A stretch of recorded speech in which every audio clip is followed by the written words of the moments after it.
So when it comes to the consumables that you're going to be getting with your FCI machine, there's a couple reasons why you might want to change it. Now, if you're MIG welding with gas, this is going to start to worry you once you get some spatter in there. It starts to change your gas flow. But since we're using an FCI, we're going to be using flux core wire. This necessarily is not going to give you too much trouble.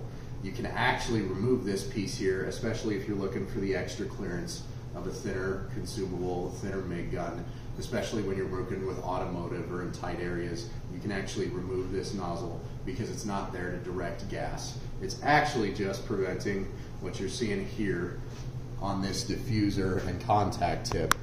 This is what happens when you are welding and your consumables come into contact with something grounded.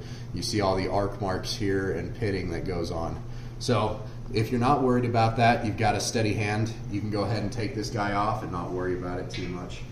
Other troubles that you might see when you're MIG welding here are primarily with the contact tip and dealing with spatter falling back onto your consumables. This can cause a couple of things, but primarily it's going to be causing wire feed inconsistencies. So the more this starts to build up with your FCI, the more trouble you're going to see with a wire.